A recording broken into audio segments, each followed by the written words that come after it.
Bismillahirrahmanirrahim. Alhamdulillahirabbil alamin.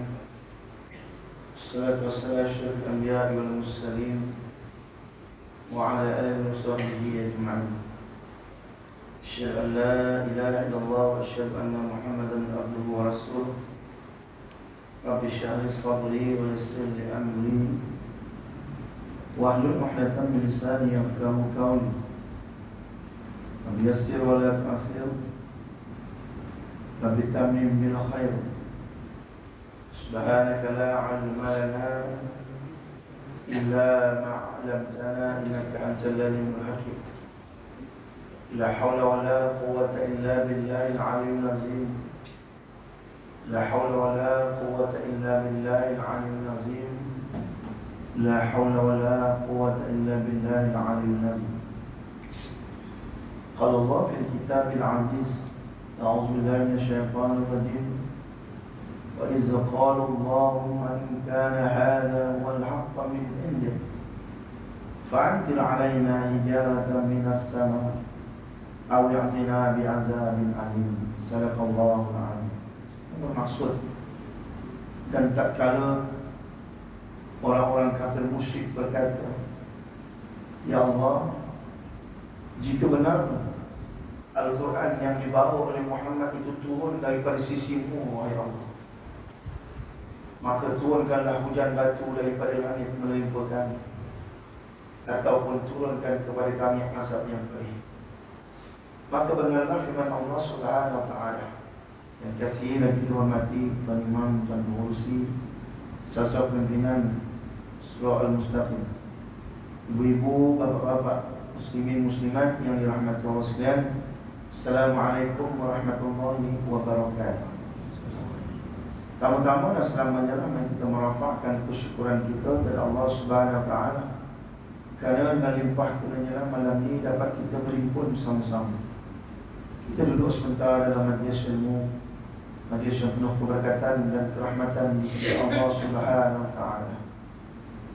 Dan jangan lupa kita panjatkan kesyukuran yang tidak terhingga kepada Allah Subhanahu wa ta'ala atas nikmat Islam dan nikmat iman yang Allah Subhanahu wa ta'ala kurniakan kepada kita.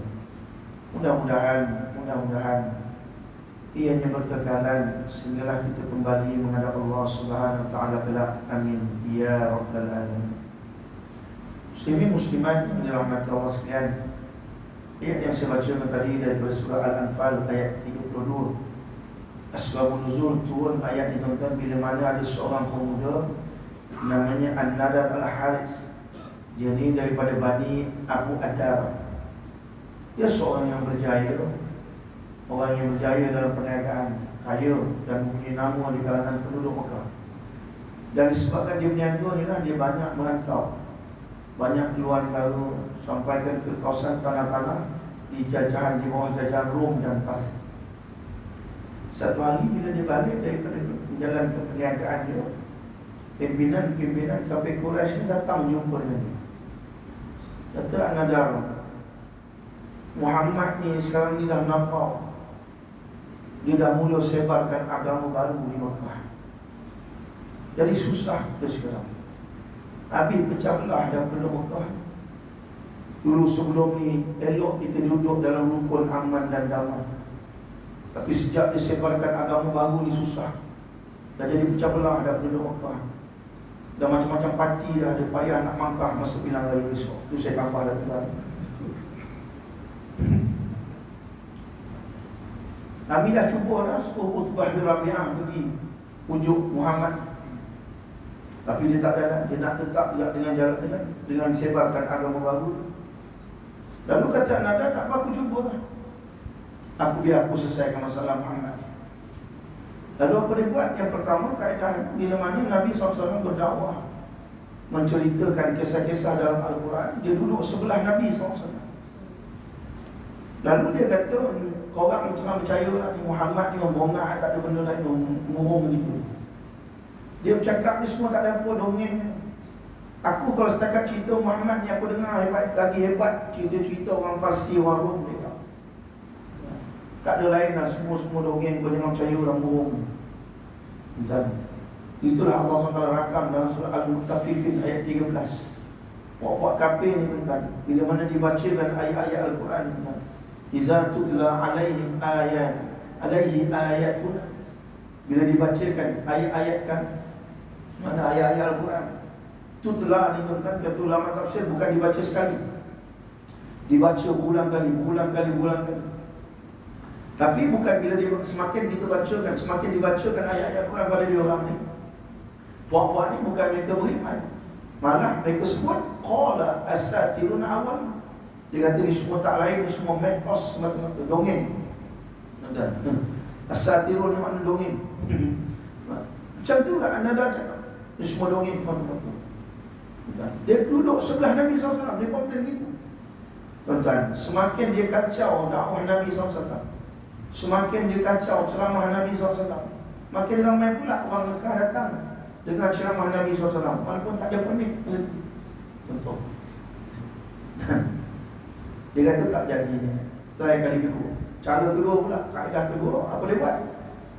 Setiap kali Nabi SAW baca Al-Quran, dia tengok orang ramai dengar, jadi dia kata mungkin orang ni datang ni nak dengar Muhammad baca puisi ataupun baca syair. Sebab Al-Quran ni tuan-tuan, Al-Quran ni dia bahasa itu bukan biasa-biasa, sastra dia tinggi. Tuan-tuan, dia bukan kalam manusia, kalam Allah SWT. Jadi anda dah ingat orang datang tu nak dengar hiburan. Pasal zaman tu zaman sastra, tuan-tuan. Zaman sastra, orang dengar seronok, dengar syair, dengar puisi. Jadi dia kata baik. Cara kedua dia apa buat? Setiap kali Nabi SAW baca Quran depan orang Mekah, tuan-tuan, dia bawa penari-penari dengan penyanyi-penyanyi duduk sebelah Nabi SAW. Sebab dia ingat orang nak dengar hiburan. Jadi dia bawa apa ni? Geng-geng basking depan sobo yang joget macam Michael Jackson, tak pergi bintang, semua dia bawa. Contoh itulah. Bagi mudah faham. Bagi mudah faham. Habis dia bawa. Allahu Akbar. Tapi tuan-tuan, yang kata kalam Allah SWT ni, makin orang dengar makin seronok, orang tak pedulikan hiburan yang dibawa oleh anak. Sebab tu tuan-tuan, anak dia lupa bahawa pimpinan kafir Quraisy juga bersembunyi-sembunyi dengar Nabi SAW baca Quran. Tuan-tuan, satu hari Abu Jahal, Abu Sufyan dan juga Al-Akhnas bin Shuraih, 3 orang ni tuan-tuan pergi dalam satu masa yang sama rumah Nabi SAW, tapi duduk di bucu yang lain. Seorang duduk kiri, seorang duduk kanan, seorang duduk belakang. Dengar Nabi SAW baca Quran sebelum subuh. Bila menjelang subuh dia cegah mereka balik tembung sesama mereka. Engkau buat apa sini kau? Engkau buat apa? Tanya gitu. Sudahnya kata, inilah aku senang cerita ginilah, aku datang nak dengar Muhammad baca Quran. Sudah betul dia baca Quran. Kan? Seronok dengar. Jadi kita cerita sini habis sini yang saya bangga orang. Kita buat sesorok. Bila kan? Jadi tak berjaya juga. Akhirnya tuan-tuan, pening kepala memikirkan atas nasihat pimpinan kafir Quraisy, An-Nadar ni keluar daripada Mekah. Keluar daripada Mekah bersama dengan Uqbah bin Abu Mu'aid. Tuan-tuan, cari jalan macam mana nak gagalkan dakwah Nabi SAW. Nak cerita keluar daripada Mekah ni, cari jalan. Tuan-tuan, nak cerita kalau nak buat dosa tuan, bukan mudah tuan. Nak buat dosa ni bukan mudah. Kan? Sedangkan nak buat pahala cukup senang. Contoh macam sekarang lah tuan-tuan, kalau nak pergi gelap malam kan, tuan-tuan tengok orang nak pergi gelap malam tengok macam mana. Dengan minyak rambut dia, minyak wangi dia kan, tak boleh pakai minyak atas, tak elak dia. Nak kena pakai minyak wangi, nak kena pakai baju hebat-hebat, nak kena pakai kasut hebat-hebat, nak kena ada style, nak pergi gelap malam kan. Rambut nak kena gel, nak kena baca, kan? Kereta nak kena hebat-hebat, baru orang pandang. Itu nak buat dosa, nak pergi gelap malam. Betul tak? Tak, gelap malam. Ada orang baca kitab hikmah kat gelap malam? Tak ada orang. Nak buat dosa pergi gelap malam. Berbanding dengan orang yang nak buat pahala, senang kan? Nak datang surau. Tuan-tuan datang surau, mana dia pakai hebat? Tak. Biasa-biasa, kadang saudara pun tak pakai. Contoh. Makna nak cerita mudah, nak dapat pahala, tu cerita. Nak cerita mudah, nak dapat pahala, tu je. Jadi An-Nadar ni tuan-tuan, dia keluar dengan Uqbah bin Abu Mu'aid. Uqbah bin Abu Mu'aid ni tuan-tuan, dia ni yang paling jahat di kalangan paling jahat di Mekah. Tuan-tuan, dia pernah jerut tengkuk Nabi SAW daripada belakang dengan kain, terangkat kaki Nabi SAW.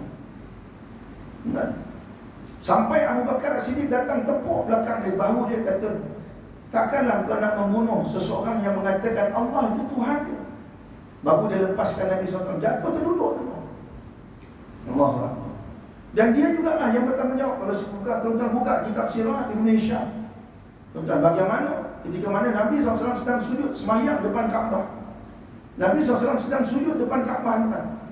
Ketika itu kalau dalam sirah, Abu Jahal dan kawan-kawan mencabar di antara satu sama lain. Siapa berani buat, siapa berani buat, kau berani buat, kau berani buat. Akhirnya Uqbah bin Abu Mu'ad lah yang cabaran Abu Jahal, ambil kuat unta yang busuk di tepi Kaabah. Kebetulan 4-5 hari sebelum tu ada orang sembelih unta. Lalu dia ambil kuat yang busuk tu, dilonggok di belakang Nabi SAW ketika mana Nabi SAW sedang sujud. Tuan-tuan, Nabi SAW, tuan-tuan, tak angkat kepala baginda yang mulia, terus dalam keadaan sujud. Dalam sirah sebut, tuan-tuan, bagaimana puak-puak ni bila dah letak kuat unta yang busuk, ketawa ni sampai terduduk, terbahak ketawa. Golakkan Nabi SAW. Abdullah bin Mas'ud radhiyallahu anhu dia kata, aku ketika tu ada di situ, tapi aku tak mampu nak buat apa-apa sebab Islam lemah ketika itu. Lalu datanglah Fatimah. Ada seorang disampaikan kepada Fatimah dan Nabi SAW. Dia datang daripada rumah Nabi SAW, dia alihkan, buang buah-buah unta yang busuk itu. Barulah Nabi SAW angkat kepala baginda yang mulia daripada sujud. Tuan-tuan, Fatimah ni pula sebelum dia balik, dia konah dulu pergi ke Abu Jahal. Dia maki Abu Jahal dengan kawan-kawan dia, rapat pula. Nak cerita tu berani tu, berani Fatimah walaupun dia budak pun. Allahu Akbar. Tuan-tuan, habis sembahyang ni lah Nabi SAW angkat tangan berdoa kepada Allah Subhanahu Wa Taala. Allahumma alaika bi Quraisy. Ya Allah, engkau hancurkan Quraisy. 3 kali Nabi SAW ulang doa itu. Mana boleh tak? Nabi SAW sendiri pun daripada bangsa Quraisy. Mana Nabi SAW doakan kehancuran kaum dia sendiri, bangsa dia sendiri. Mana boleh tak doakan untuk kehancuran untuk bangsa sendiri? Boleh, tak ada masalah. Nabi SAW buat. Tapi dengan syarat melampau batas. Kan? Jangan bawa lompat baki dah doa, jangan tu. Contohlah contoh. Muslimat yang dirahmati Allah sekalian. Dan Nabi SAW doa. Kemudian barulah Nabi SAW sebut Allahumma alaika bi Abi Jahl. Sebut Abu Jahal, Utbah bin Rabi'ah, Syaibah bin Rabi'ah, Umayyah bin Khalaf, Walid al-Mughirah, Uqbah bin Abu Mu'ad. Kata pilih riwayat hadis, ada 7 orang Nabi SAW sebut. Seorang tu aku terlupa siapa. Dan ke-7-7 yang didoakan oleh Nabi SAW itu mati dalam perang Badar yang berlaku beberapa tahun selepas. Ni Uqbah bin Abu Mu'ad lah. Dia teman An-Nadar Al-Haris ni pergi cari jalan macam mana nak kalahkan Nabi SAW. Akhirnya dia bertemu dengan seorang pendeta Yahudi di Yathrib, nama lama Madinah. Kata pendeta Yahudi tadi, mudah ya kau nak kalahkan Muhammad, mudah. Kau tanya 3 soalan ni, perempuan dia tak ada jawab, habis itu. Dan seronok anda balik, bersiul jalan balik ke Makkah. Nanti saya tambah lah bersiul. Mana nak cerita seronok. Dah dapat idea macam mana nak kalahkan Nabi SAW. Sampai di Mekah, dia pun panggil seluruh penduduk Mekah keluar, berhimpun depan Kaabah. Panggil, mari aku nak buat debat perdana. Habis semua CCTV, semua TV7, TV3, TV7 dan Eswawani semua sebut jemput. Contoh itulah kan. Habis jemput, lah akan jemput Nabi SAW. Nabi SAW datang, dia kata, wahai Muhammad, kalau benar kamu di Rasul, kalau benar kamu di pesuruh Allah Subhanahu Wa Taala, aku nak tanya kamu 3 soalan. Kata Nabi SAW, silakan. Soalan yang pertama dia kata, ceritakan kepada kami tentang sekumpulan pemuda yang melarikan diri demi nak mempertahankan akidah mereka. Jawab Nabi SAW, itulah dia Ashabul Kahfi. Lalu dibacakan daripada surah Al-Kahfi ayat 9 sampai ayat 20. Dan soalan kedua, siapakah raja yang mempunyai kekuasaan timur sehingga ke barat? Jawab Nabi SAW, itulah dia Iskandar Zulkarnain. Lalu dibacakan daripada surah Al-Kahfi ayat 83 sampai ayat 101. Dan dah berubah dan ada muka tengok Nabi SAW boleh jawab pula. Al-Ahmah dia kata kan, panggil orang kampung habis keluar dari kan. Dia dah mula malu dah. Lepas tu dia kata soalan ketiga, ceritakan kepada kami hakikat roh. Lalu jawab Nabi SAW, roh itu urusan Allah Subhanahu Wa Taala. Lalu dibacakan kepada depan An-Nadr ayat surah daripada surah Al-Isra ayat 85. Wa yas'alunaka 'anil ruh qulir ruhu min amri rabbi wa ma utitum minal ilmi illa qalil. Bila mana ditanyakan kepada kamu wahai Muhammad tentang roh, beritahulah bahawa roh itu urusan Tuhan dan kamu tidak diberikan ilmu pengetahuan melainkan sedikit sahaja. Tuan-tuan, merah padam muka anda dah balik itu ke lembu itu. Mana malu di depan penduduk Mekah, balik tak tidur malam, mikir macam mana caranya aku malu ni. Sebab dia ni antara orang yang ada nama di Mekah. Dia tak terkenal. Tuan, fikir tak ada jalan lain dah. Akhirnya dia dekat. Dia cabar Nabi SAW. Dia panggil sekali lagi Nabi SAW. Panggil penduduk Mekah keluar depan Kaabah. Panggil Nabi SAW. Cabar. Dia panggil mubahalah. Lalu inilah Allah SWT rakam dalam ayat yang saya baca kata dia daripada surah Al-Anfal ayat 32. Sebut depan Nabi SAW. Wa idh qalu, Allah SWT beri mana orang-orang musyrik ni berkata, orang musyrik apa? An-Nadr Al-Harith, Allahumma in kana hadha huwa al-haqqa min indik. Kalau benarlah Al-Quran ni datang daripada yang dibawa oleh Muhammad ni, turun daripada sisimu wahai Allah. Dia kira dekat pasal nak kamu malu. Lalu dia kata, fa'antir alaina hijaratan minas sama. Turunkan hujan batu daripada langit menipukan. Allahu Akbar. Kalau tidak pun turun hujan batu, awi'tina bi'azabin alim. Turunkan azab yang pedih pada kami. Kalau benar Al-Quran datang dari sisi Allahu Akbar. Tuan-tuan, sanggup cabar Allah Subhanahu Wa Taala. Bukan dia nak beriman, tak minta azab daripada Allah Subhanahu Wa Taala. Kalau azab tak turun, mana menang? Ada kira menang. Ada kira itu. Cabar tuan-tuan. Orang sekarang pun berapa ramai yang cabar Allah SWT. Tuan-tuan tak ingat sajat main sajat. Kawan saya punya kawan yang jadi mutawif masa dia pergi umrah. Dia kata, Ustaz, masa dekat KLIA elok tu Ustaz, pakai kurta gitu-gitulah. Cuma itulah lembek lentok dia tu lah. Sampai di Mekah, Ustaz, keluar daripada bilik hotel pakai telekom, cilaku tidak. Pakai telekom pakai. Habis tawaf buat live apa semua, balik Malaysia tengok. Dia kata, aku buat live, aku pakai telekom, tawaf depan Kaabah, tak ada apa pun. Cabar Allah SWT. Tuan-tuan, kita ni kalau tak ada kerja, pergi cabut rumput ke, kan, potong dahan ke, pergi jalan buang paku tengah jalan, itu lagi baik daripada cabar Allah SWT. Kalau tak ada kerja kan, Allah Akbar. Lalu Allah SWT jawab cabaran daripada An-Nadr Al-Harith dalam ayat 33 ayat seterusnya. Firman Allah SWT, wa ma kana Allahu liyu'azzibahum wa anta fihim. Tidaklah aku akan mengazab, tidaklah Allah SWT yang akan turunkan bala sedangkan kamu berada di kalangan mereka. Maknanya Nabi SAW ada di kalangan mereka. Tuan-tuan, ini sebab azab itu tertangguh. Bukan Allah SWT tak nak azab, boleh, senang je bagi Allah SWT nak bala ni, tak ada masalah. Cuma Allah SWT tangguh, tak azab. Sebab Nabi SAW ada di kalangan mereka ketika. Dan juga yang kedua, sebab azab tertangguh ataupun bala tertangguh, wa ma kana Allahu mu'azzibahum wa hum yastaghfirun. Dan tidaklah Allah SWT akan mengazab kamu, akan mengazab mereka sedangkan ada di antara mereka yastaghfirun, memohon keampunan daripada Allah Subhanahu Wa Taala. Walaupun azab tu wajib dah boleh turun, tapi Allah Taala tahan dulu. Sebab apa? Yang pertama adanya Nabi-Nabi alaihissalam di kalangan mereka. Yang kedua adanya orang-orang yang memohon keampunan daripada Allah Subhanahu Wa Taala. Sebab tu tuan-tuan, An-Nadr Al-Harith ni dan juga Uqbah bin Abu Mu'aid tidak dimatikan di Mekah. tidak diazab di Mekah. Walaupun Nabi SAW sudah hijrah ke Madinah, kan? Nabi SAW hijrah ke Madinah, di Mekah ketika itu masih ada orang Islam. Bukan semua, kan? Ada orang Islam yang beristighfar kepada Allah SWT. Jadi Allah SWT tak turunkan juga bala di Mekah. Mereka mati di mana? Mereka di medan Badar. Badar ditentang 150 km daripada Mekah.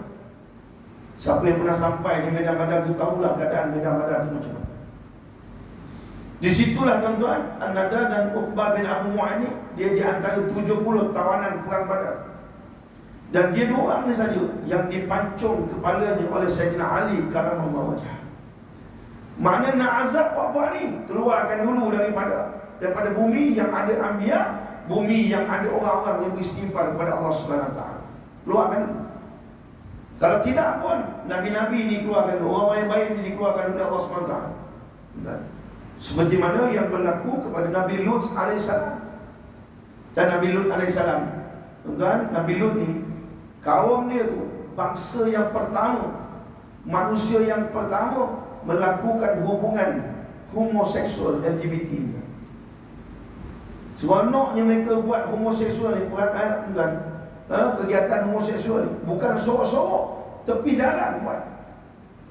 Saya pun kadang-kadang pelik buat ni kan. Tuan-tuan tengok kambing kan. Semua dia janggut. Semua dia janggut. Kadang-kadang janggut yang betina lagi panjang daripada janggut jantan. Tapi tak pernah dia salah pilih tu. Tak pernah kata jantan di zona jantan, tak tu. Tapi nama manusia ni bangang lah, ya Allah. Jadi bila mana Allah SWT nak terbalikkan bumi sono, tuan-tuan, Allah SWT perintahkan 3 malaikat tu. Kalau kita buka tafsir Imam Ibn Qasir rahimahullah ta'ala, 3 malaikat ni siapa? Jibril, Mikail dan juga Israfil. Turun menyerupai manusia. Sebelum berjumpa Nabi Lut AS tu, turun dulu rumah, pergi jumpa Nabi Ibrahim AS. Kan saya cerita dah bulan lepas, jumpa Nabi Ibrahim AS. Nabi Ibrahim AS tengok tetamu datang, sila masuk. Masa tu tak tahu dia malaikat, bakar kambing bagai.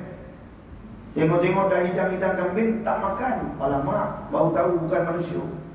Pasal kalau manusia, tak usah kata hidang, tengah bakar tu tanya dah, lambat lagi ke bakar? Kan? Tu asam-asam mayasam pun tak tahu. Tanya dah. Dah tanya dah, kan makan nak cecah apa? Tengah bakar tu potong dah makan. Tu kalau orang macam gitu ni. Tapi ni dah hidang, tak makan. Lalu kata malaikat, kami datang ni nak menyampaikan berita gembira bahawa isteri kau, maksud tu isteri kau akan mengandung dan kau akan dapat anak dan dia akan jadi nabi macam kamu. Nabi Ibrahim AS dengar golak cara-cara Nabi lah, macam gitu golak uduh kan. Gelak cara-cara Nabi AS kan. Pasal macam mana tak gelak kan? Siti Sarah umur 90. Umur 90 nak mengandung apa? Habis majun makan. Masuk mengandung umur 90. Allahu Akbar. Tapi itulah kehendak Allah Subhanahu Wa Taala. Akhirnya selepas itu dapat anak Nabi Isa alaihissalam. Daripada Nabi Isa alaihissalam dapat pula Nabi Yaqub alaihissalam yang digelar Israel. Kemudiannya lahir 12 orang anak dari anak Nabi Yaqub alaihissalam, termasuk Nabi Yusuf alaihissalam, dan berkembang biaklah keturunan Nabi Yaqub alaihissalam ataupun digelar dengan nama Bani Israel. Di mana datang nama Yahudi Ustaz? Yahudi itu daripada seorang anak Nabi Yaqub alaihissalam, namanya Yahuda. Sejarah yang panjang akhirnya bertukar dipanggil Yahudi. Sebelum nak tinggalkan Nabi Ibrahim AS, kata malaikat, kami nak pergi jumpa saudara kamu Nabi Lut AS. Nak terbalikkan, nak menyampaikan berita supaya nak suruh keluar, kerana kami nak terlangkupkan bumi suruh. Tuan-tuan, Nabi Ibrahim AS kalau boleh tak suruh, tak bagi, janganlah buat. Tapi dia kata malaikat, ini perintah daripada Allah SWT. Apa kata Nabi Ibrahim AS? Berlemah lembutlah dengan mereka. Nampak kan? Yang kata Nabi-Nabi alaihissalam dia kata, walaupun kaum tu engkar, suruh berlemah lembut. Cuba kalau gitu lah. Cuba kalau gitu. Nak terangkap, kau mungkin terangkap lebih sikit. Waktu main celaka, kau main dogi itu. Kalau gitu, lepas tu kita tak jadi Nabi kan. Tak sabar. Allahu Akbar. Lepas tu pergi sampai di kawasan rumah Nabi Lut AS, jumpa anak dia orang, anak dia perempuan orang. Tanya abah kau ada? Apa ada kau mah? Tanya kita orang nak ziarah. Macam itulah bagi budak faham tak? Panggil anak dia, Nabi Lut AS datang tengok Allah. Sebab malaikat tiga malaikat ni menyerupai pemuda yang kacak dan tampan. Tuan-tuan. Lalu Nabi Lut AS bimbang nak bawa balik rumah. Bimbang, takut orang kampung tahu. Tapi perlahan bawa balik lah, pasal ada tetamu nak datang rumah. Tak ada orang yang tahu kan, kehadiran tiga malaikat yang menyerupai manusia. Tak ada orang yang tahu. Orang kampung tak tahu. Siapa yang pecah lubang? Bini Nabi Lut AS. Bini dia yang pergi pecah lubang. Pergi tuan kampung, oi, mai kat rumah aku ada tiga orang baik macam Korea. Contoh lah. Tuan-tuan, puak-puak ni dengar tu seronok tuan, pergi rumah Nabi Lut AS. Sampai mereka goyang pintu, goyang tingkap. Nak masuk juga. Sampai Nabi Lut AS ketika itu tak tahu yang ni malaikat. Buka pintu, nasihat kaum dia. Kata jangan bagi malu dengan aku ada tetamu ni, malu aku. Kalau kau nak, aku ada orang anak perempuan, aku nikahkan dengan kau orang. Lepas tu kau buatlah apa yang kau nak. Tak. Aminah yang dalam ni. Tak dapat pegang pun selak kain pun jadilah. Contoh. Makna nak betul-betul nak yang dalam tu juga macam mana pun. Allahu Akbar. Saya ringkaskan, akhirnya Nabi Lut AS Allah SWT perintahkan dalam surah Al-Hijr ayat 65. Mana Allah SWT fa'asri bi ahlika biqit'in minal lail. Maka berjalanlah kamu dengan keluarga dan pengikut kamu. Bi ahlika ni pengikut kamu, keluarga kamu, bi ahlika. Tuan-tuan, sebut bi ahlika sebab apa? Tidak ada umat Nabi Lut AS yang beriman kepada Allah SWT melainkan ahli keluarga dia sahaja. Itu pun tak semua. Bini dia tak beriman kan? Bini dah jadi SP. Bini tak beriman. Sebab tu kalau tuan-tuan, kalau Nabi-Nabi AS pun diuji macam tu. Kalau setakat kita kena ujian itu, jangan pening. Kan kadang kita dalam masyarakat lah, ikut masyarakat. Kadang tengok lelaki tu elok, muka redup, muka. Kalau cakap pun lembut, tak ada nak kata-kata orang, tak ada. Kan? Nak baik lah, jenis baik, memang jenis baik. Kadang dapat bini pula macam celaka. Kan bini menjawab dia cakap sepatah, 10 patah dia jawab. Yang tak kasih itulah dia buat. Dan malam nak gaduh, sudah tidur suruh manjang. Asal datang subuh ada orang pun. Dia awal datang tak ada yang mulai pada gaduh malam bini. Contoh. Kadang bini macam tu lah, bini baik.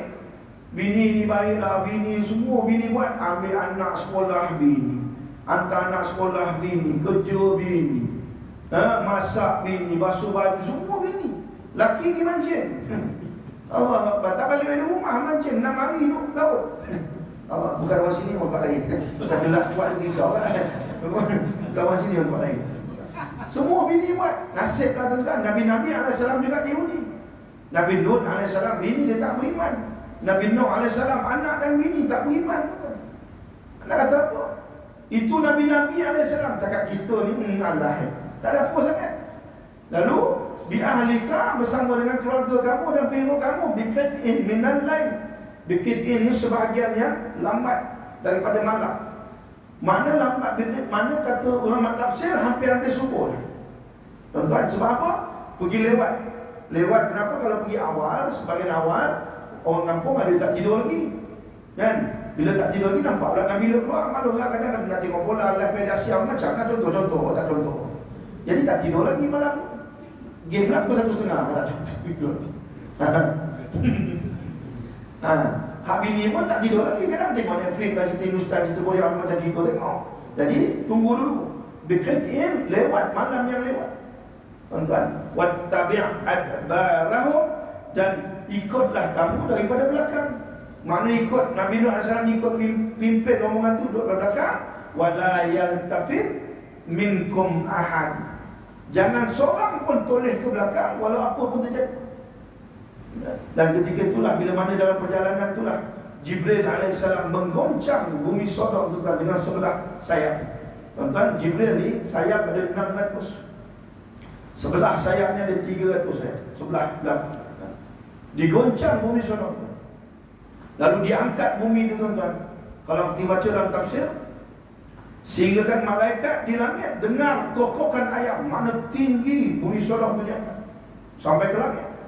Kemudian diterbalikkan, lalu dihempas ke bumi. Lalu jadilah yang kita kenal sekarang dengan nama laut mati. Lepas tu tuan-tuan, ada hadis melarang pergi ke tempat-tempat bala ni, tuan-tuan. Ada hadis melarang. Nabi SAW sendiri pun kalau lalu dekat tempat-tempat bala ni, tuan-tuan, yang Allah SWT turunkan bala, Nabi SAW akan tutup bala, jalan dilajukan jalan, percepatkan jalan. Tapi lah kita nak sampai Jordan payah. Tiba-tiba dapat buat umrah melawat Jordan lah. Tiba-tiba pergilah, bukan dosa, tak dosa, cuma menyalahi sunnah. Tapi kita nak rasa tu tak nak mati tak apa pun. Orang busuk tempat tu, lalap dia tu kan. Lalap ni banyak dah dia Allah. Pergi ambil gambar, dah jalan balik. Habis itu, kenangan. Jangan tuan-tuan pergi salin baju kat Sumitra pakai ya. Dan pergi menyelam pakai tak, janganlah tuan kan. Allahu Akbar. Tuan-tuan, muslimat yang dirahmati Allah sekalian. Batu kalau nak turunkan bala pada sesuatu tempat, Allah SWT akan keluarkan dulu orang yang alim ataupun nabi-nabi, para anbiya dikeluar dulu. Batu tuan-tuan, jangan pandang remeh dengan orang surau, orang masjid. Kan orang yang bersifat pada Allah SWT ni, jangan pandang remeh. Sebab kerana dia orang ni lah bala tertakut. Ramai bab setengah tempat dia menyampah dengan orang surau. Kan? Nampak dia tengok semua ahli syurga tu yang kuasa dalam semak ni orang. Kita buat problem, kita ajak dia, marilah kita buat problem. Tak nak dia kau pergi ajak semayang, tak nak kan kau nak masuk syurga, kau masuk ke seorang. Kan kau sibuk mengaku siapa, aku yang syukurlah dia. Kita tegur elok, tak nak dia. Tak nak dia dengar, datang suruh pun tak nak, apa pun tak nak. Buat bodoh itu kan, bukan dalam bodoh. Kan contoh lah, contoh. Kan baru tahu kan. Tapi yang pelik, bila tahlil, bila mati, cari orang surau, dia tak tahan. Bukan orang sini lah, orang lain. Pelik, dia tak panggil. Kalau nak tahlil, dia tak panggil. Geng-geng orang datang, tak tahu. Tak panggil. Allahu Akbar. Tuan-tuan, orang yang banyak istighfar pada Allah SWT ni, Allah SWT cerita kelebihan istighfar. Dalam surah Nuh ayat 11 sampai ayat 13. Bila mana Nabi Nuh AS, Fakultus taghfiru rabbakum innahu kana ghaffar. Nabi Nuh AS minta jumpa kaum dia, dakwah pada kaum dia, wahai kaumku, fakultus, lalu aku berkata kepada mereka, astaghfiru, mohon keampunan daripada Allah Subhanahu Wa Taala, rabbakum, Tuhan kamu, mohon keampunan rabbakum pada Tuhan yang mencipta kalian, innahu kana ghaffara, sesungguhnya Tuhan aku Maha Pengampun. Sebab ketika itu umat Nabi Nuh AS diuji dengan kemarau yang panjang. Tuan-tuan, yang kata umat Nabi Nuh AS ni tuan-tuan, Allahu Akbar. Allah SWT rakam bagaimana perangai umat Nabi Nuh AS. Tuan-tuan, Nabi Nuh AS ni berdakwah 950 tahun. Dan kalau berdakwah saja tak apa, cakap pergi dakwah tu, ajak orang beriman pada Allah SWT, kena pukul, pensan. Kan? Kadang bini cari, bini mana Abang Nuh tak balik-balik ni pergi cari. Tengok-tengok dah tersadai itu berjalan. Macam Piramdi kena pukul dengan Saiful. Ambil, bawa balik. Besok dah segar balik kan. Dah kena solver, jalan. Pergi dakwah balik. Ni kata Nabi Nuh AS. Nabi Nuh AS Melayu sebut, Allah Ta'ala cerita, wa inni kullama da'autuhum litaghfira lahum. Kata Nabi Nuh AS, dan sesungguhnya aku kullama, setiap kali da'autuhum, setiap kali aku dakwah, aku seru dakwah kepada kaumku, litaghfira lahum, supaya mintalah keampunan kepada Allah SWT, supaya mereka minta keampunan kepada supaya engkau mengampuni. Mana mensuruh mereka beriman supaya Allah SWT ampunkan dosa mereka. Apa mereka buat? Ja'alu asabi'ahum fi azanihim. Mereka ambil, mereka masukkan jari-jari mereka dalam telinga mereka. Buat gini ya. Depan Nabi Nuh AS, asabi'ahum ni bukan satu jari, semua jari. Nah, Allahu Akbar. Kalau cocok satu jari pun tak dengar. Cocok nak menganjing Nabi Nuh AS. Tak nak dengar depan-depan Nabi Nuh. Malah lebih teruk lagi, wastaghsyaw siyabahum, angkat kain selangkuk kepala. Depan Nabi Nuh AS buat. Tuan-tuan, Yang kata Nabi-Nabi SAW boleh tahan mendakwah jauh itu 950 tahun. Kalau saya lah tak tahulah. Contohlah kalau saya kuliah ni kan, ramai main handphone daripada dengar kuliah, memang saya tutup kuliah. Kan? Dah ramai main handphone daripada dengar kuliah, itu tak campur yang tidur ni. Contohlah. Tak campur yang tidur ni. Baik tutup, kita buat tahlil ringkas, lepas tu habis minum kopi dengan biskut lutut. Biskut lutut. Habis itu. Nak kuliah apa? Banyak main handphone. Allahu Akbar. Tapi yang kata Nabi Nuh SAW tahu, teruskan dakwah pada kaum ni. Lalu kata Nabi Nuh SAW, kalau kamu minta keampunan daripada Allah SWT, yursilis sama alaikum midrara. Nescaya Allah SWT akan turunkan hujan yang lebat. Orang yang kelebihan istighfar yang pertama. Ayat 11 sampai ayat 13 kita boleh buka. Ayat 11 sampai ayat 12. Ayat 11 dan ayat 12. Yang pertama, yursilis sama alaikum midrara. Allah SWT akan turunkan hujan yang lebat. Midrara ni kata dasar kalau bahasa Arab makna unta betina yang keluarkan susu yang banyak. Tapi digabung dengan yursilis sama daripada langit, maknanya hujan yang lebat. Dan hujan yang lebat yang turun ni bermanfaat. Sebab kalau hujan dah payah agak dengan banjir, tanah runtuh, longkang sumbat, apa payah kita. Jadi bila doa hujan ni sebab hujan ni sunat kita doa, Allahumma sayyiban nafi'an. Ya Allah, jadikanlah hujan yang turun ni bermanfaat. Jadi hujan yang lebat ni, hujan yang lebat turun kalau kita istighfar kepada Allah SWT. Itu yang pertama. Yang kedua, Allah SWT sebut ayumditkum bi amwal. Allah SWT akan tambahkan lagi, perbanyakkan lagi harta kamu. Wa yumditkum ni makna tambah lagi. Harta ada, tambah lagi. Kalau kita kecil, banyak istighfar, nanti jadi kita usaha. Kita usaha, dapat kita usaha. Rumah kecil, istighfar banyak-banyak, dapat rumah usaha. Ya Allah SWT beritahu, bi amwal, tambah lagi harta. Kalau anak seorang, banyak istighfar, Allah SWT tambah anak. Tambah anak. Tuan. Tak boleh. Tuan. Kalau anak ada seorang, nak anak ramai lagi, tambah anak ni rezeki tuan. Doa, istighfar banyak-banyak, Allah akan tambah anak. Kalau dah ada bini, dia ada dua, sama ada tambah seorang lagi atau bini yang ada tu makin gemuk. Tu minta mak gurau mak ya. Dia kata cilaku ustaz tu situ pula kona kucang kan jadual tak jauh datang kan tu. Somalah tengok muka. Gurau mak.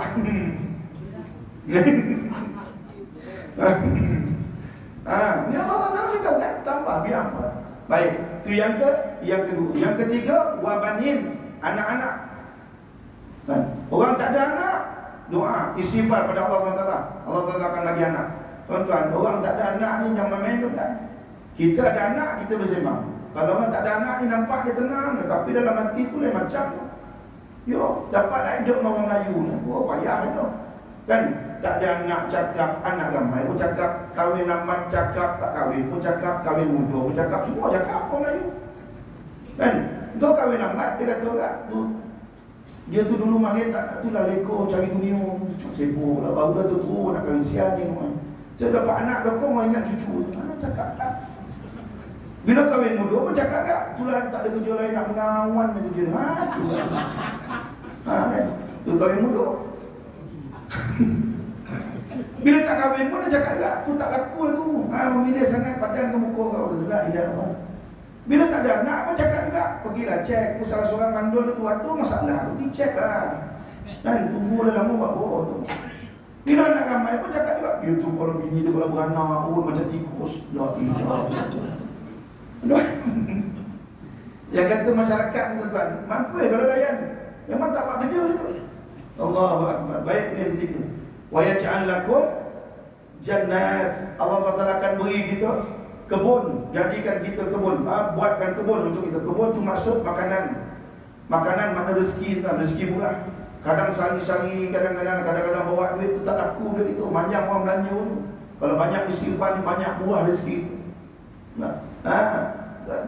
Kadang berebut nak bayar duit itu tak laku. Dan Allahu Akbar. Kadang sesuatu pula lepas kuliah dia makan cinta-cinta dia orang. Kadang tak makan. Kadang balik malam dah settle dapat makan malam. Kadang-kadang banyak istighfar. Kemudian yang kelima, wa yaj'al lakum anhar, Allah akan buatkan pada kalian sungai-sungai mana mudahkan kita pada sumber kehidupan kita. Mujazan. Nah, bukan. Mujazan ya.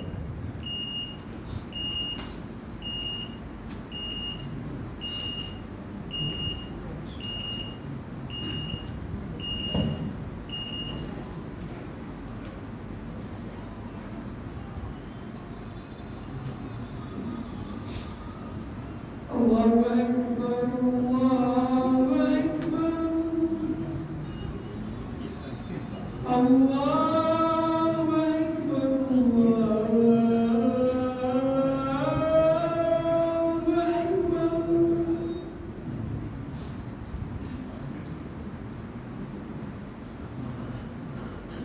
Asyhadu an la ilaha illallah.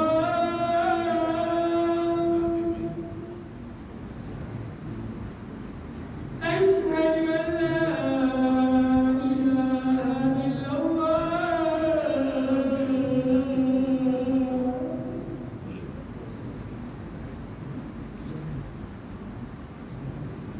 أن محمدا رسول الله. أشهد أن محمدا رسول الله.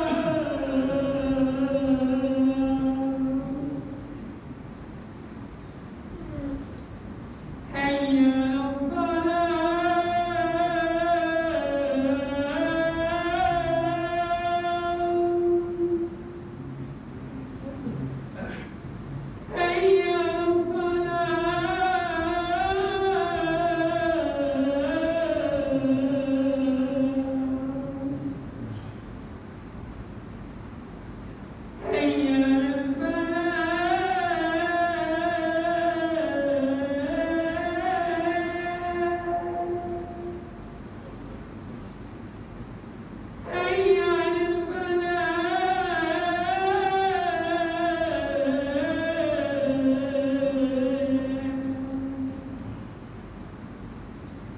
Allahu Akbar, Allahu Akbar.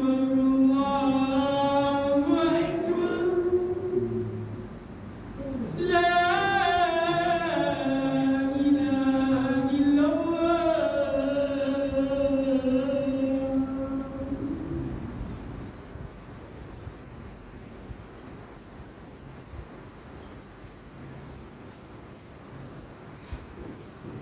Baik.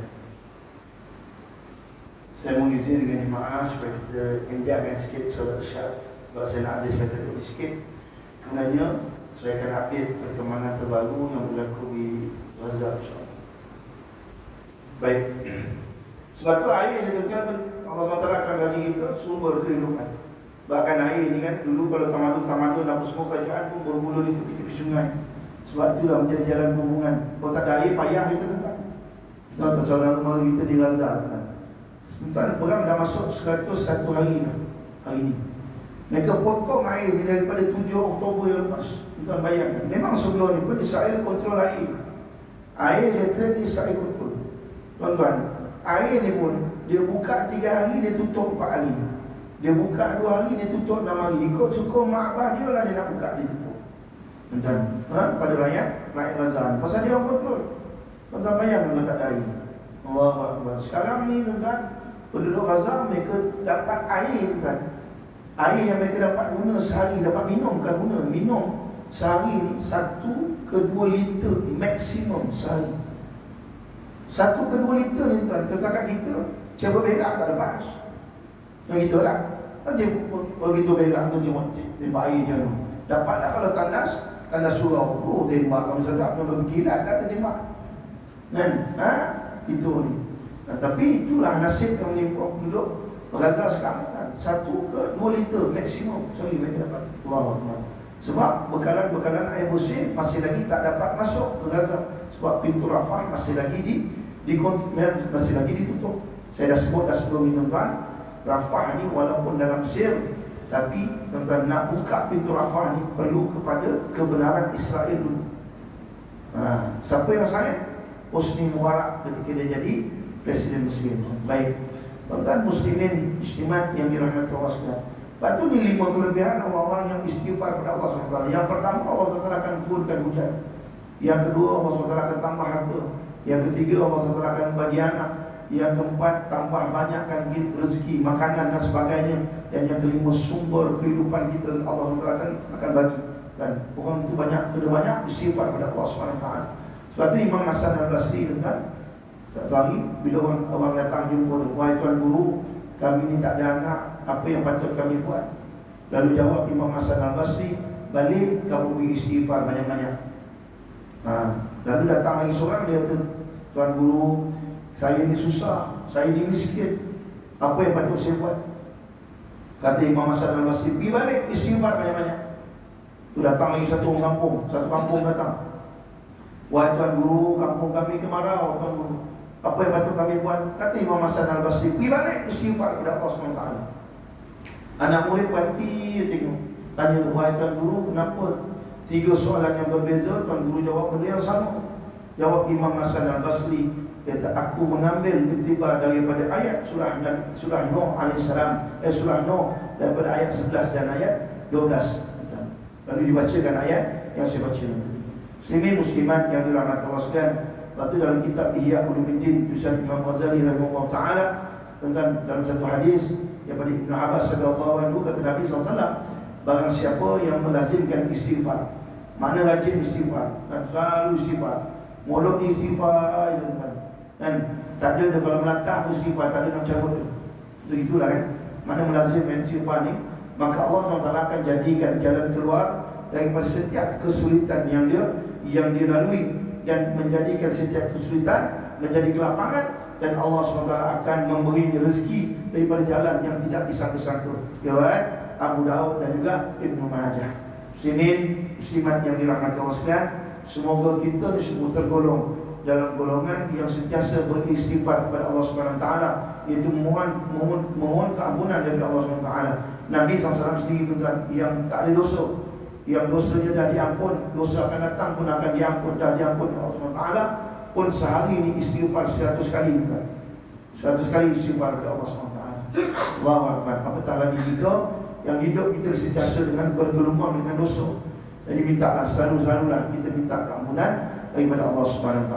Muslimin muslimat yang dirahmati Allah sekalian. Baik, tuan-tuan, perang saya sebut tadi sudah masuk hari ke-101. Tuan-tuan, setakat 15 Januari hari ini, tuan-tuan, 15 Januari, tuan-tuan, setakat pukul 4 petang tadi, jumlah kematian di Gaza sudah mencecah 24,000 orang, 24,100 orang kematian di Gaza. Daripada jumlah itu 10,600 kanak-kanak, 7,200 adalah muslimat, dan 60,834 cedera. Allahu Akbar. Tuan-tuan, keadaan semakin runcing di Gaza sekarang dengan bantuan yang tak boleh masuk. Tuan-tuan, walaupun sudah diberi satu usul, sudah diluluskan. Tuan-tuan, 2 minggu lepas UAE bawa satu usul.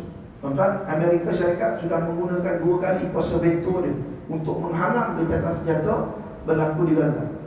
Jadi bila mana UAE bawa satu usul untuk nak buat gencatan senjata, mula-mula hari Rabu bawa usul, terpaksa tangguh dulu sebab pergi pujuk Amerika supaya jangan gunakan kuasa veto.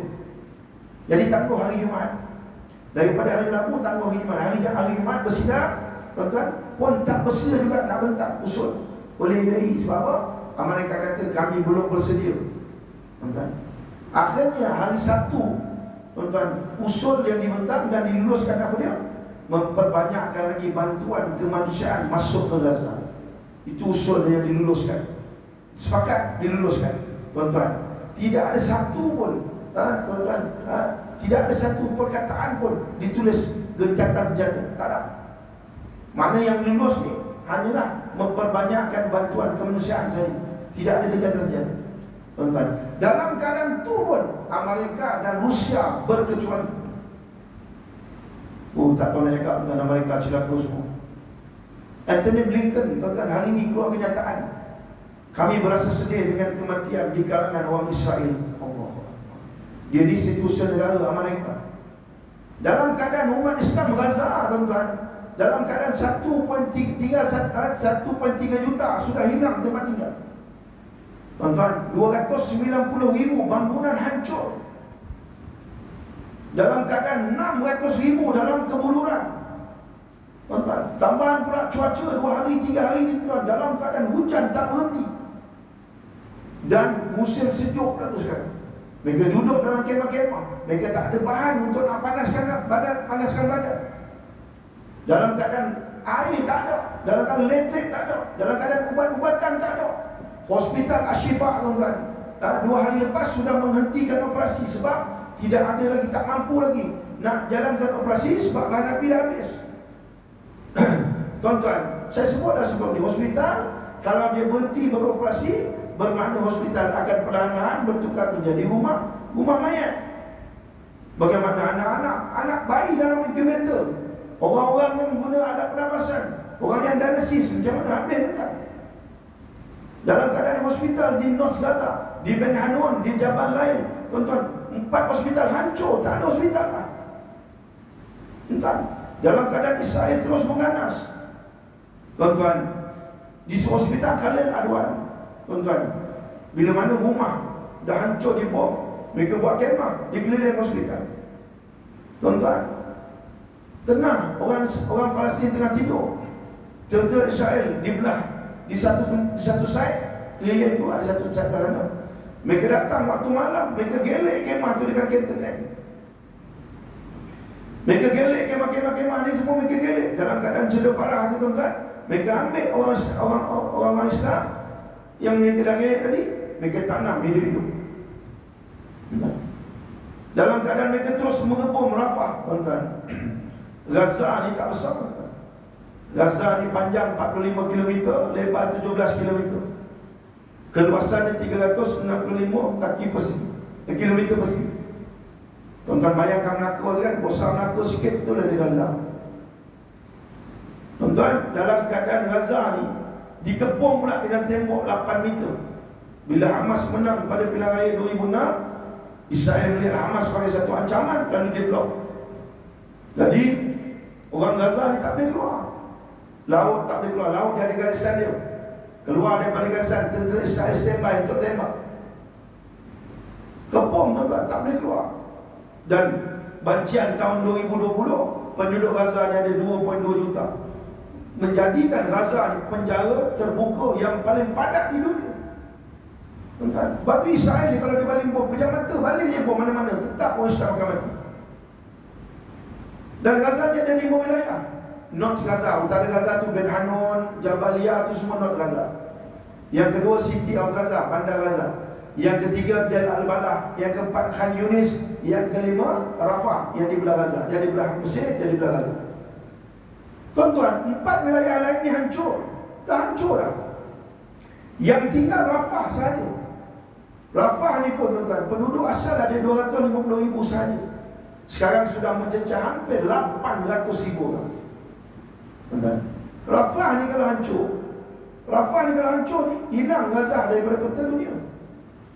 Dan Israel sudah melakukan operasi ketenteraan di Rafah sudah hampir 2 minggu.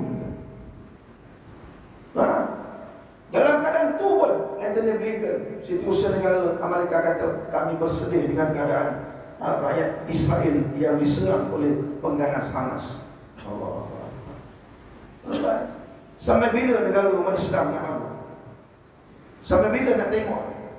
Tuan-tuan, Anthony Blinken pergi jumpa Muhammad bin Salman. Muhammad bin Salman tak guna, tuan.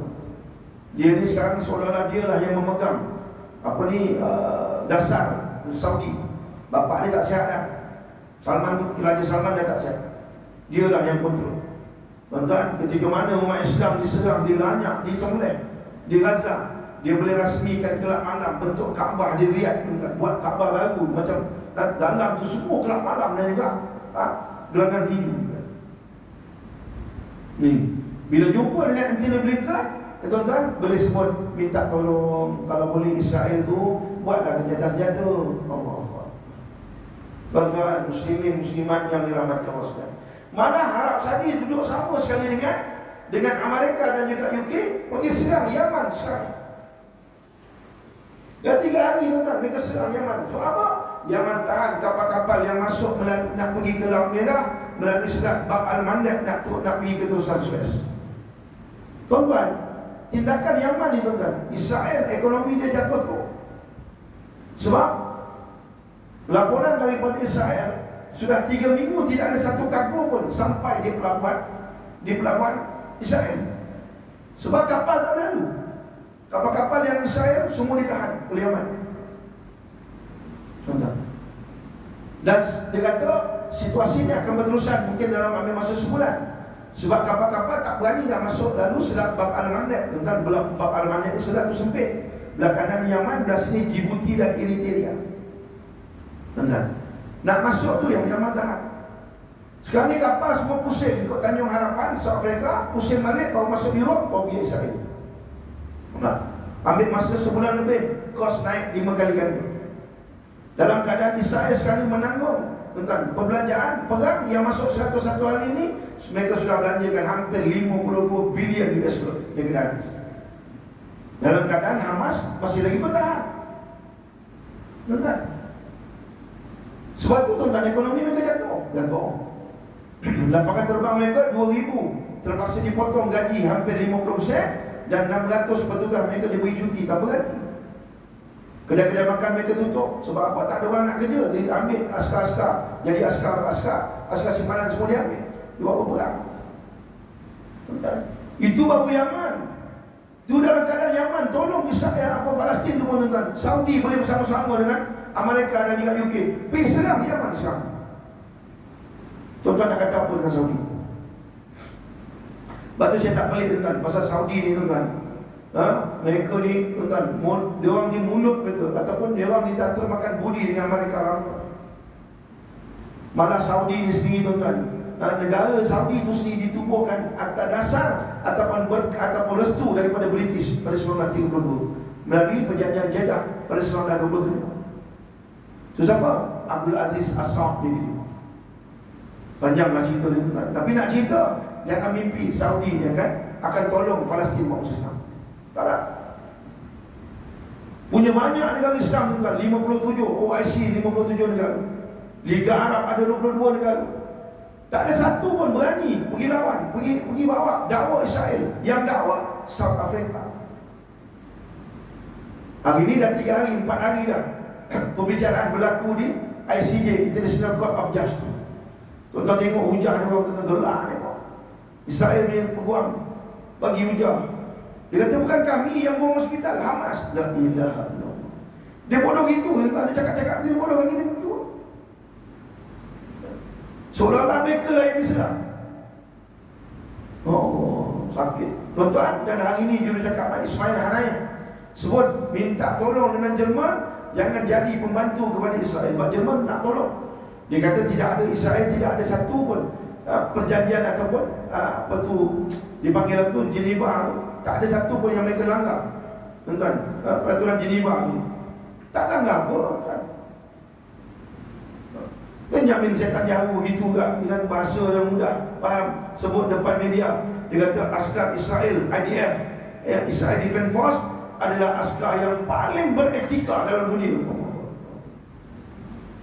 Dalam kataan statement bodoh-bodoh ni dibuat tuan-tuan, negara Arab psycho pun tak boleh makin. Tuan-tuan, lepas tu kita ucap terima kasih pada Datuk Seri Anwar Ibrahim dan Menteri.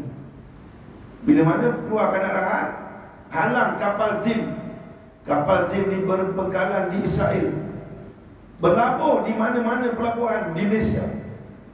Sedangkan kapal tu dah berlabuh daripada tahun 2002 lagi tuan-tuan. Kenapa kerajaan sebelum ni tak alam? Malah bagi pula berlabuh di Malaysia. Kenapa?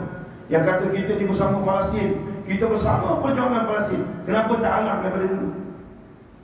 Saya masuk balik dah, takut kona jauh sangat kan? Masuk balik. Natijah daripada menghalang kapal Zim ni berlabuh di mana-mana pelabuhan, tuan-tuan, 4,000 kontainer tersadar di respon sekarang. Tuan-tuan, bukan sikit duit kita nak ambil balik kontainer. Kontainer tu parking tu bukan dia bodoh-bodoh, parking kena bayar. Allah. Tuan-tuan, umat Islam Gaza makin hari makin tertekan dengan penyakit dia, dengan kebuluran, dengan air, dengan cuaca. Dan sampai bila? Mereka tutup pintu Rafah, tak bagi masuk. Malah kenderaan-kenderaan UN sendiri pun mereka sekat di luar. Siapa lagi besar? Syekh PBB. Sebab tu Yahudi ni tuan-tuan, satu bangsa yang tidak ada perjanjian yang boleh ikat mereka kecuali dengan batu pedang. Muslimin yang dirahmati Allah sekalian. Sebab tu lah tuan-tuan, tugas kita apa? Selain daripada kita berdoa kepada Allah SWT supaya dia beri kekuatan kepada saudara mara kita di Gaza khusus, untuk mereka terus berjuang melawan Yahudi Zionis laknatullah alaih, dan juga kita doa kepada Allah SWT beri mereka kemenangan. Sampai-sampai itu kita bantulah apa yang patut kita bantu. Tuan-tuan, doa saya juga harap doa daripada tuan-tuan. Sebab saya sendiri sedang menunggu green light ataupun kebenaran daripada Wisma Putra dan juga kerajaan Mesir untuk saya dan juga Presiden Mabim untuk pergi ke Rafah di belah sepadan ni lah, untuk kita tengok sendiri barang-barang bantuan yang kita dah hantar tu. Kita nak cek balik apa status di sana, dah masuk ke belum. Lepas tu kita nak tengok di pintu Rafah tu macam mana. Patutnya saya pergi dah hujung bulan 12 tu, tapi sebabkan Mesir ada election, jadi dia minta tangguh. Kami terpaksa guna kenderaan kerajaan Mesir. Sebab apa? Tuan-tuan, daripada Kairah nak pergi ke Rafah tu, kalau ikut normal jalan biasa ni 5 ke 6 jam tuan-tuan boleh sampai. Tapi disebabkan roadblock tuan-tuan akan sampai ke Rafah ni 22 jam. Lepas tu yang kami nak guna kenderaan kerajaan Mesir. Jadi dia pun minta tangguh dulu. Saya masih tunggu lagi sampai sekarang. InsyaAllah saya harap tuan-tuan, mana tahu saya tumpang berkat tuan-tuan yang alim, doakan supaya Allah SWT mudahkan usaha saya. InsyaAllah saya akan share video-video dan gambar-gambar ketika masa saya di Rafah nanti, insyaAllah. Sampai-sampai itu tuan-tuan, kalau tuan-tuan rasa nak berkongsi rezeki, tabungan ada di belakang, insyaAllah kami masih lagi mengumpulkan dana untuk kita bantu umat Islam di Gaza khususnya, untuk kepulauan-kepulauan mendesak sekarang. Tuan-tuan, memang kita nak bantu semua tak mampu tuan-tuan. Kerosakan ni tuan-tuan berbilion US dollar. Tapi kita ambil peluang lah tuan-tuan. Allah SWT buka ni peluang untuk kita. Dan manalah tahu usaha kita yang kecil ni Allah SWT pandang dan dia menjadi hamuan dan menjadi asbab untuk kita masuk ke syurga Allah SWT. InsyaAllah mudah-mudahan mohon kita pada malam ini diberkati dan dirahmati oleh Allah SWT. Saya mohon maaf dan ampun jika saya terkasar bahasa. InsyaAllah ada rezeki, ada umur, ada jodoh, bulan depan kita jumpa lagi. Aku qawli hadza astaghfirullahalazim li wa lakum. Assalamualaikum warahmatullahi wabarakatuh.